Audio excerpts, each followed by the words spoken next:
This is Gemara and Yevamos, Daf Ayin Gimel. All the learning has been generously sponsored as an incredible schos refuah shlema for Chadvalei Bas Saradina, who Baruch Hashem is home recovering, but still needs an incredible Yeshua. Mirz Hashem, learning the entire Chabura, Daf by Daf, Talmud Torah Keneged Kulam, should bring Chadvalei Bas Saradina an incredible and complete refuah shlema, as well as the learning experience. Chashanim Zalchaim Devar Tam Siva Sarach Hashem Levizava V'Kinteli Shem and Chayav Yudis Bas Sima Malka, as well as refuah Hashem Shalom Dentila Nafso Zim Bechlas and Chom Basriva.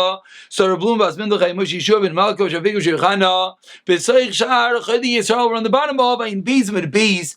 We pulled up a drop short. We're in the middle of discussing a machlokes in which Amar Rava, we're going to start over there just for completion purposes, that Rava taught us that I was sitting in front of Rav Yosef and I didn't understand. Why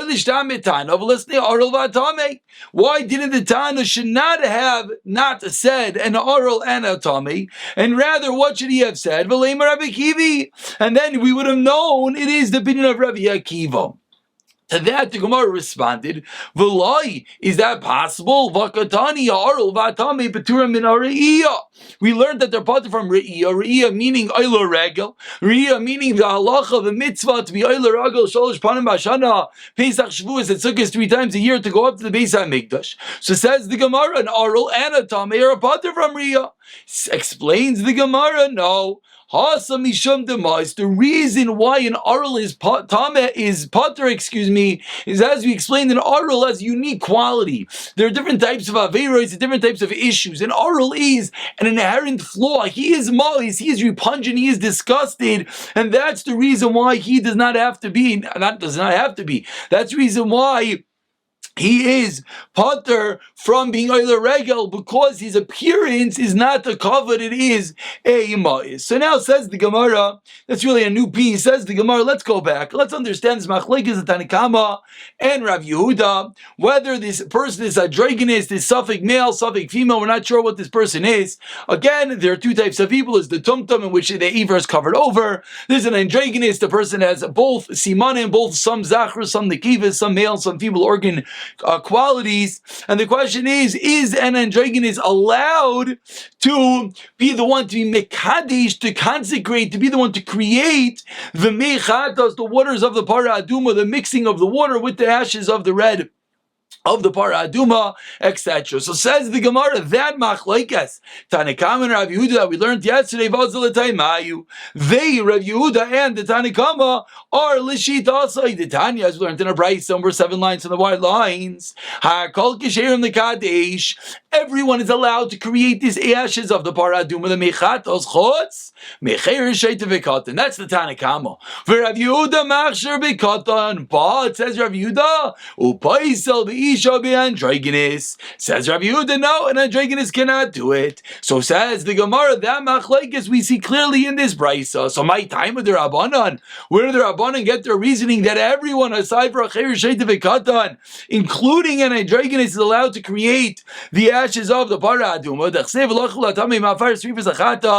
And from there we learn out hanach the pasli ba'asifa psulim bekiddush. Though those that are referred to previous in the pasuk, which are puzzle from gathering together, from creating the ashes, from creating these ashes, are they who are puzzle from the kiddush, the consecration of these ashes. Hanach the kisherim ba'asifa kisherim bekiddush, and that's where the Tanna Kama gets his din, and that's where the Tanna Kama learns ultimately that it's only going to be a acher sheita v'katan are going to be the ones that are excluded. Whereas Rav Yehuda continues the Gemara, where does Rav Yehuda get his din? Going into the first wide line, Amar Lecha, it should have said it in the masculine, in the male form, v'lokach, and he shall take with the singular masculine.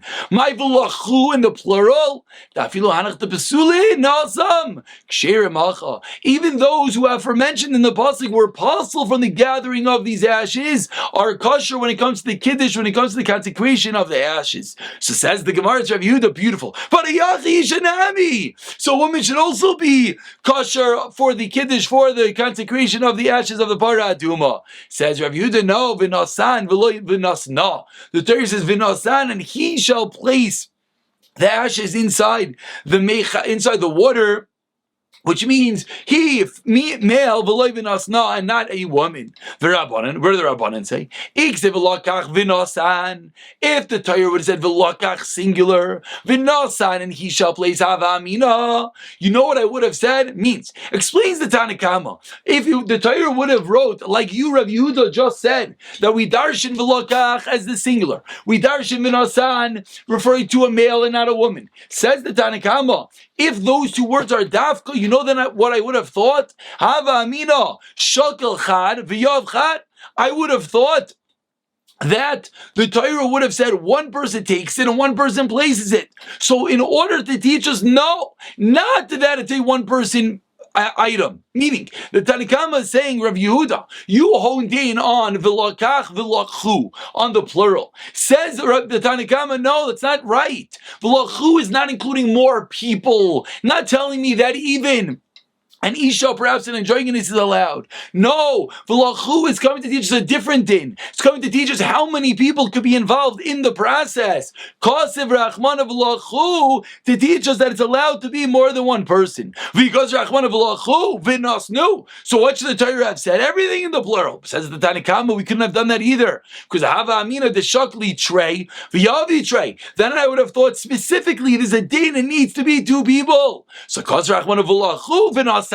So the Torah wrote it specifically in perhaps this odd way. V'lachu in the plural, v'nasan in the singular. It says the Tanakama not to teach us anything about males, females, not to teach us which people, but rather to teach us a number game. Da'afilu shakli trey v'yavichad. That even two people can take the ashes and one put it in the water. Even that is permissible. So the machlekes Rav Tanakama and Rav Yehuda is a unique one. Is the Torah honing in on how many people perform the act, or is the Torah explaining which people are kosher for the act? Says the Gemara as we turn over to Ayin Gimel and Aleph. Let's go a little bit deeper into more psukim about the Parah Aduma.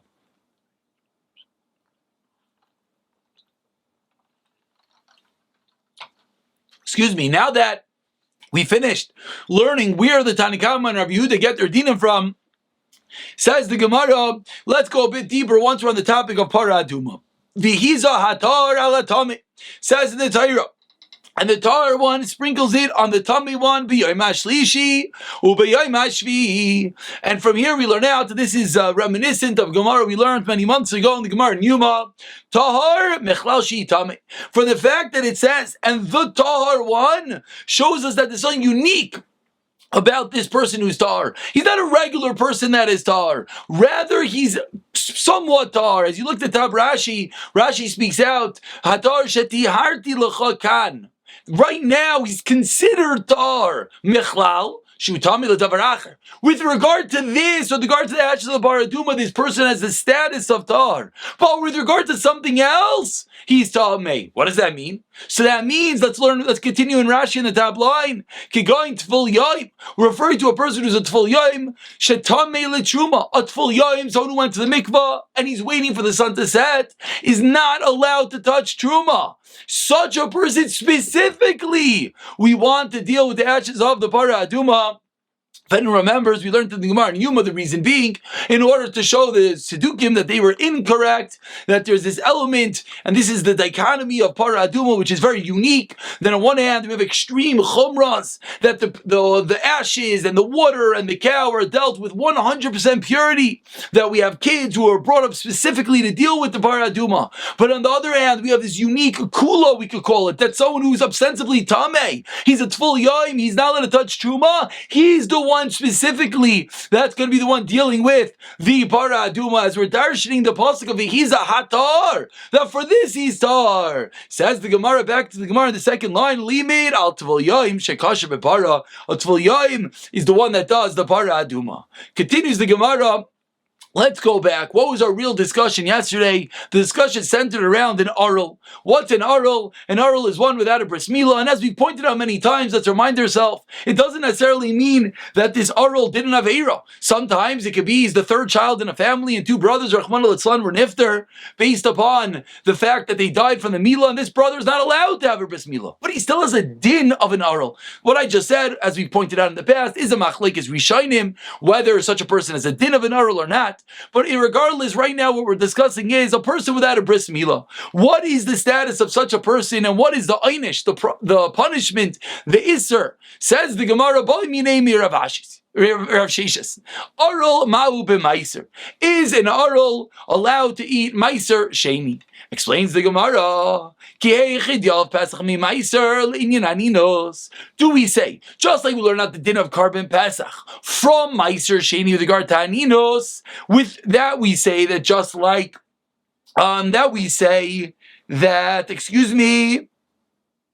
that just like we say that an oinain is not allowed to eat meiser sheni, from there we learn that a carbon pesach is also not allowed to be consumed by an oinain being one that a relative was nifter and not buried. So just like we learn out pesach from meiser with regard to aninos, yolav nami meiser mi pesach. So now we'll also learn out the reverse, that meiser mi pesach linin arelos. That just like you can't eat the carbon pesach if you're an aral, so you cannot eat meiser sheni if you're an aral. So we're not sure. Why not? Chomer mikal yolif, kal mechamer lo yolif. The very classical pretense of every kal v'chomer is what? This is a lenient din and it applies, so it could, and a chumrah applies. Certainly it will apply to something which is more chomer, but the reverse doesn't always apply. Meaning, over here, chomer mikal, you could learn out. If we find by a carbon pesach that it cannot, if we find by Meiser Sheni a din by Anina, so then we can learn it out the Karban Pesach, but not necessarily can we learn out Meiser Sheni from Karban Pesach. So the question is, does it go both ways or not? So Amar Lahu, so they responded. Rav Shesha said, Tinitua, the Mishnah. What does the Mishnah say? Truma and bikurim, one who eats them in a way that he's not allowed to, is chayav misa. V'chaymesh, he has to pay a fifth. V'asur lezarim, and the truma and bikurim are usher to anyone who's not a kohen. V'hein, and furthermore, truma and bikurim are nichsei kohen, the property of a kohen. V'aylim bechem meya, and with regard to bittul, they need to have 101 times. If they got mixed together with something else, they're only nullified in 101, not the classical shishim that we know. And Truma and Bikurim, in order to deal with them, you have to wash your hands. The hair of Shemesh, not only do you have to go to the mikvah, you have to wait for the sun to set before touching the Truma and eating the Bikurim. Hareelu Truma Ubi Kurim. These are the dinim with regard to Truma and Bikurim. Mashein Kain B'Maiser. That's the clincher. So the whole Brisa listed all these chumras about Truma and Bikurim, and said the Brisa, they do not apply to Maiser Sheni. So explains Rav Sheshes.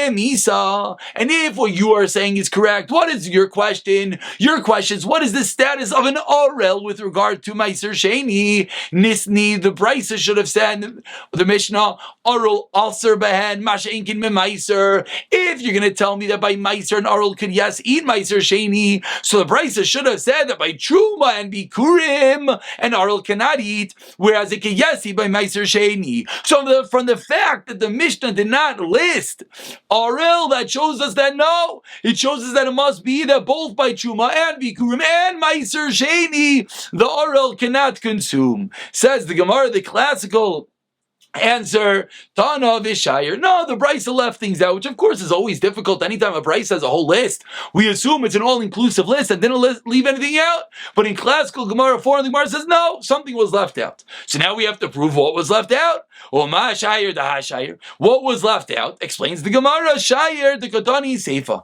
The following was lifted out, that which was listed in the Seifa as follows. The Yesh Meiser Bikurim, Masha'inkin B'Truma. The Seifa of that Mishnah says that there are entities are dinim by Meiser and Bikurim which do not apply to Truma. Which what? Meiser Bikurim to Navas Makayim. They have to be brought up to the Beis HaMikdash to Yerushalayim, Yerushalayim particularly. Utunim vidoy, when you bring Meiser Bikurim, you say vidoy. Vaser loinin oinin zalaritem. Rav Shimon Matir Shim says oinin yes laritem. V'chayav beer and Meiser and Bikurim have a special Truma and Bikurim, have a special din of beer that is a certain time. They have to remove them from your house. Rav Shimon Paiter, Rav Shimon says no. But what do we see? That in this list, says the Gemara, it's not a complete list. Why? Ve'ilu aser levayer mehem bitoma, with regard to a different halacha than Meiser Sheni and Bikurim. are also to burn for one's own usage when they are tameh, as we turn over to Angilum base, va'oichlin betomas atzman, and loika, and one who eats them in their state of tumah for themselves, it receives a malchus. Masha enkin b'truma loika tani. So this comparison it did not say. So Alma, from the fact that it left out this din, Tana Vishayir, and therefore says the Gemara, we cannot bring a proof from this Mishnah whether an Arul could eat Meiser Sheni or not, and the Gemara leaves it, and the Gemara does not answer the kasha. Now, we're in the middle of discussing whether an Arul could eat Meiser Sheni. We go into the Braisa, a bit of a sidebar. We just quoted a Braisa. At the bottom of Amud Aleph, we had two dinim in the Braisa, Machlekes of Shimon and the Rabbanim. Says the Gemara, let's understand that Machlekes. What do the Braisa say? V'asurim la'aynein v'Rav Shimon matir. Meiser Sheni and Bikurim are asur t'naynein. Rav Shimon says they are allowed. So says the Gemara Minalu. So again, let's just remind ourselves, we're really in the middle of a larger discussion whether an Arul is allowed to eat Meiser Sheni. Rav Sheshes tried to prove it from a Mishnah. At the end, in the seif of the Mishnah, in which we were brought in to prove that the Braisa is not an all-exhaustive list, it left things out. There were two sidebar machlekesim. Now we're dealing with those two sidebar machlekesim. So the one of them was Meiser Sheni and Bikurim are asur to an einin, whereas Rav Shimon says no, an einin is yes allowed to eat Bikurim. Minalu, says the Gemara, where's the Tanakama know that Bikurim are asur to an einin? Techseh, 4 lines on the top, says in the Torah, Loiseichel echel b'sharecha, Meiser deganach v'tiroshcha v'zarecha. You're not allowed to eat in the cities, Meiser Sheni, grain, wine, oil, truma of your hands. V'amar Mar, chumas yedecha. V'amar Mar, and he explains chumas yedecha. What does that refer to? Elu Bikurim. This refers to Bikurim. Ve'izkish Bikurim l'Meiser. So the pasuk refers to Bikurim. And now, from the fact that the Torah put together Meiser Sheni and Bikurim, that shows us that we equate Bikurim and Meiser Sheni. What is the equation? Ma Meiser Asur Le'oinin, like you just taught me. Af Bikurim Asur Le'oinin. So says the Tanakama, I know that Bikurim are forbidden to an Einin, one whose relative died before the burial. Why? Because Bikurim are equated to Meiser. Meiser is forbidden to an Einin. So to Bikurim is forbidden to an Einin. Rav Shimon argues, what does he hold? Truma Karin Rachmana. No, the Torah said Trumas Yodecha with regard to Bikurim. And from there, says Rav Shimon, what do we learn? Ma Truma Mutaris La'inain, Av Bikurim Mutar La'inain. He says, no, the equation's the opposite. Just like Truma is Mutar, Bikurim is Mutar, V'chayav, Truma is Mutar. So that is the Machlekes of Shimon and the Chacham and the Tanakama, the Rabbanan, with regard to the consumption of Bikurim to an Einin. Now we get into the second Machlekes of Shimon and the Rabbanan. We're 10 lines down. The first line is Bikurim, V'chayavin bebir, and the second machlekes was whether Meiser Sheni and Bikurim have a din of beer, a din at the specific time that whenever there's no more produce in the field, you have to remove all these items from your house. So the Tanakama said yes, the Rabbanan of Shimon said no, Bikurim are not included in this din. Again, Bikurim, I'm sorry if I did not explain, Bikurim are the first fruits of a field. You tie a little ribbon around them, and they have a special din, a special kedusha, special halachos. So you have a machlekes now whether Chuma and Bikurim, Meiser Sheni and Bikurim have a din of beer. Tanakama said yes, Rav Shimon Paiter. Rav Shimon said no. So, and now explains the Gemara. What exactly is the machlekes? Mar makish, umar loy makish. The Rabbanan, the Tanakama, equates Meiser, Sheni, and Bikurim, whereas Rav Shimon it does not, and that's going to be the same din whether there is a halacha of Bikurim, whether there is a halacha of beer by Bikurim or not. Says the Gemara, now we're going back to the top line. The top line of our Gemara, the bottom line of Amud Beis. This was the case that the Gemara said was not spoken out in that Braisa. And one is not allowed to burn the Meiser Sheni, the Bikurim, for his own personal usage, B'toma, when they are Tami. That's Mamish, the top line. And they are allowed to be eaten, and if you eat them B'toma, then Loika, you get Malchus. So Menalan asked the Gemara, where do we know this halach? This halach with regard to the consumption and the burning, the derivation of benefit from these two items. The Tanya we learned in a Braisa, Rav Shimon Aimer says, Rav Shimon, Lo bi'arti mimenu b'tamei. Says in the Torah that what do you say when you bring Meiser Sheni? I have not burnt any of it b'tuma.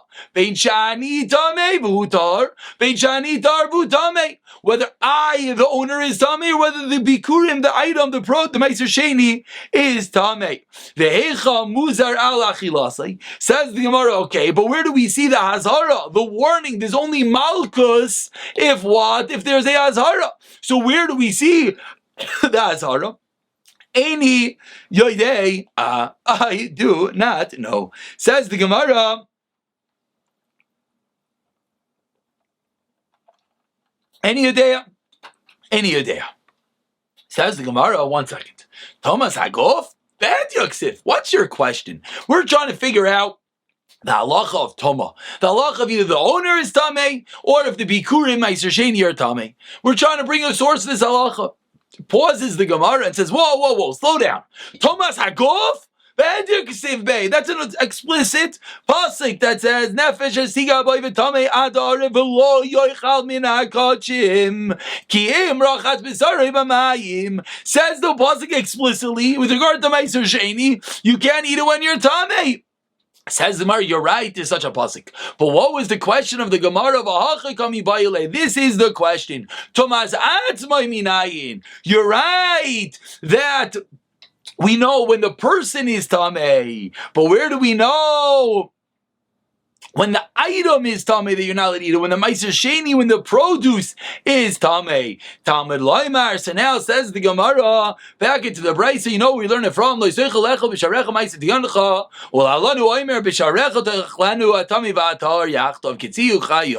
So that is where we learn the equation that even if the item is tamei, then you would not be allowed to consume it.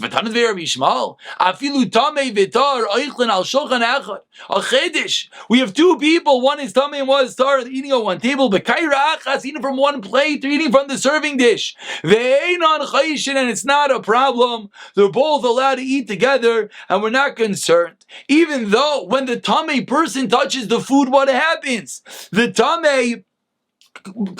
food becomes tamei. Still, it is allowed to be consumed. The Ka'amar Rachmana Ha'u Da'amar L'cha Hasam B'Sharecha Ta'ichlena Hacha Lo Yiteichel. Says the Torah, over there, that's when he said he could eat it, but not over here. What's over there and what's over here? This pasuk is by Bechar. So by Bechar, two people, one tummy, one tar, are allowed to eat it together, and we're not concerned if the item itself, the Bechar, becomes tamei. But Hacha Lo Yiteichel.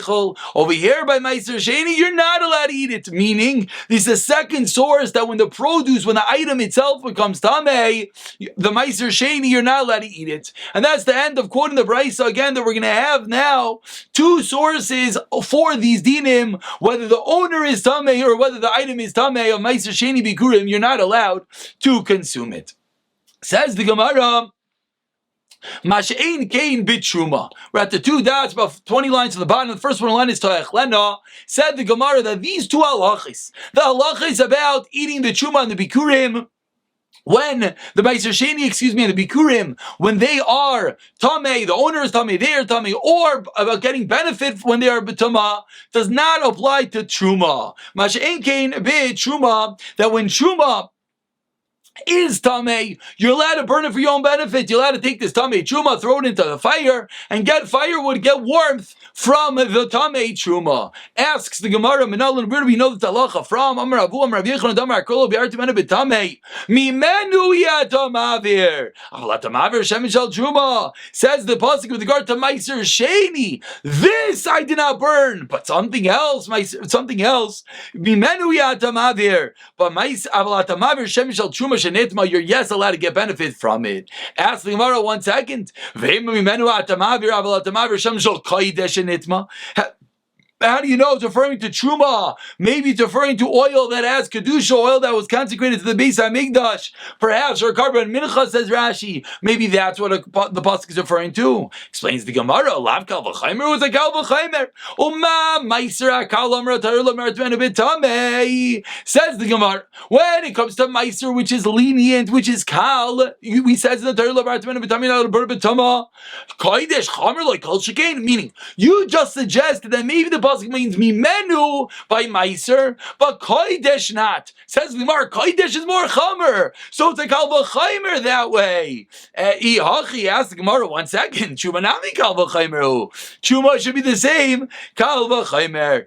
But so what do we answer? Haksim mimenu. You're right. You have a kalva chaimer, but we have a mimenu which comes to exclude. Says the Gemara, Umarai. So now we have two things. We have Truma, Shemin Shel Truma, and we have Kachim. And both of them are Chamer. So how do we know which one Mimenu? Meiser Sheni you can't burn, but something else you could burn and get benefit. So is referring it to Kachim, or is referring it to Truma? Answers the Gemara, Mistavra Kodesh Lemimatinun. It is logical to not exclude Kachim from the Isser, that meaning that you're not allowed to get benefit from Kachim, and you're allowed to get benefit from Truma to burn it for benefit. Why? Shekain, because with regard to Kachim, Pinkachas, which is a mnemonic which refers to the following dinim which apply to Kachim. Pigel, Nicer, Karban, Me'ila, Kares, Ve'asr, La'ainin. All those 1, 2, 3, 4, 5, 6 dinim refer to Kachim. Says Mara, wait, Adraba, Truma loy matinu, why? Shekain Machbaz, 4 dinim. Misa v'chaimish ve'in loy pidin v'asur lezarim. Answers the Gemara, the teretz we had the other day as well. Hanach nafishim. No, Kachim is more chamer. So when we have to find one item which is excluded, we're going to say it's Truma, because Truma is not as chamer.